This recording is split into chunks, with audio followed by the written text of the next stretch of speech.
Saint Celestine is a legendary member of the Adepta Sororitas. Now a living saint, she has been described as a grand design of the Emperor unfulfilled. She has lived multiple lives in the Emperor's service, and each time she is slain is reborn once more. Little is known of her life and battles before she was proclaimed a living saint, presumably they were suppressed. In her earliest known form, she was a citizen of Terra during the Horus heresy. She was killed during the orbital bombardment of Terra during the siege of the Emperor's palace. In a later life she was a Sister Repentia of the Order of Our Martyred Lady, and she was but one warrior fighting at the prolonged Palatine Schism, against thousands of heretics. Celestine was thought to have been killed in battle before the capital city of the planet Eurytion, and was said to have killed over 100 schismatics before she fell. Her body was retrieved by her sisters and was found to have life still in it. Believing she was touched by the Emperor himself, the sisters cleansed her body and found her to be free of wounds. The next day, the assault resumed with Celestine at its head. The battle lasted mere hours. Celestine became the figurehead of the Palatine Crusade, leading the forces of the Imperium to countless victories. At last, the Crusade's commander, Lord Ansgar, wanted to assault the sector's capital world, but Celestine instead ventured to a backwater world called Sanctus Lies, which was home to an ancient shrine once visited by Saint Catherine. There she entered a hidden crypt, alone, forbidding any present to follow. At the first light of dawn, Celestine rose from the crypt changed. Clad in the armor of Saint Catherine and wielding the ardent blade, she had become a vessel of the Emperor's divine radiance. She was declared a living saint by Lord Ansgar and his Thorian compatriots. Hailed as the Hieromartyr of the Palatine Crusade, Saint Celestine led the warriors of the Imperium to victory in a multitude of wars of faith, dispatching tens of thousands of heretics and enemies of the Emperor. The Adepta Sororitas venerated her, and her sisters would have followed her into the Eye of Terror, had she asked them to. Saint Celestine was lost on Forax, as the treacherous Warmaster detonated an atomic failsafe in his fortress, annihilating everything for miles across.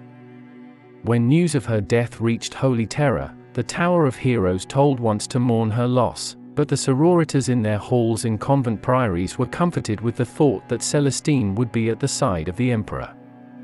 She appeared unexpectedly in 980-M41 at a crucial moment of the Promethean War on Helatine, where the Order of the Ebon Chalice and the Salamander's Space Marines were engaged with forces of the Black Legion. There she turned the tide against the Chaos Space Marines and drove a spearhead directly to the demon prince Lord Gralistix, and ultimately slew him. However, when the dust of the victory had settled, there was no sign of her. It remains unclear if this happened during her life or after she had been declared dead on Forax. During the 13th Black Crusade, Saint Celestine once again manifested at the host of thousands of Sisters of Battle which had been thought lost in the warp for centuries. She proved decisive in the battle and became one of the key Imperial commanders, personally battling Abaddon the Despoiler. She resurrected two faithful canonesses during the war, Eleanor and Genevieve, who became her champions known as the Gemini Superior. However, despite her best efforts, Cadia ultimately fell and Celestine guided many of the survivors including Belisarius Caul, Inquisitor Greyfax, and Marshal Marius Amalrich to Callisis at the behest of a psychic vision. There, they found a webway portal and Eldar allies who saved them from the pursuing Black Legion. Saint Celestine continued to lead her survivors, now known simply as the Celestine, on a crusade to Mikrag.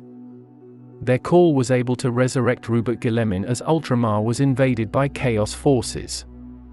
Afterwards, Celestine accompanied the reborn Primarch on the Terran Crusade and was one of the few to successfully reach Terra. Shortly after the Terran Crusade, Celestine became embroiled alongside Inquisitor Greyfax in the attempt by Ecclesiarch Decius XXIII to repeal the decree passive. Ultimately, after fighting on San Loa and Ophelia VII, the Tyrant of Blue Flame revealed himself and his plan to use Celestine as a vessel to manifest into reality. As she became possessed, Longinus was forced to kill her. However, much to everyone's shock, she was instantly reborn. Tracing the tyrant of Blue Flame's corruption back to the Ecclesiarch, Celestine later slew him. Sometime later on Sadraka, Saint Celestine appeared to help the Imperial Fists and local army against a Chaos invasion.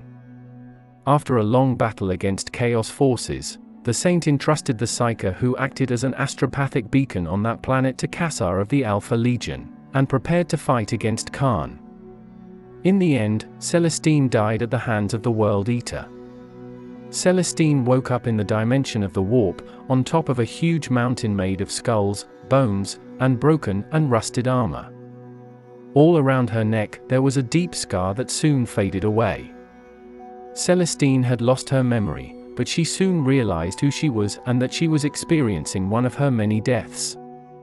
She walked in a nightmarish landscape full of demons, and faced various trials, regaining her memory, armor, and sword. She found two other ladies, who were revealed to be parts of her own soul, faith and duty, and a young girl who was her hope. After the trials, she was able to return once more to life. She appeared on the planet of Kofa, where she led the few available Astra Militarum forces against War Engine, the leader of a blood cult of Khorne that had taken control of the planet. However, while the campaign was successful, she was betrayed by an Inquisitor who fell under the sway of Khorne. The Inquisitor used his psychic powers to turn half the Imperial Guardsmen against Celestine. While the mutiny was defeated, Celestine was killed by a close-range melter gun shot. Upon dying, she awoke once more atop of the mountain of bones, with no memory of who she was. Thank you for listening to this entry from the Warhammer 40,000 Lexicanum.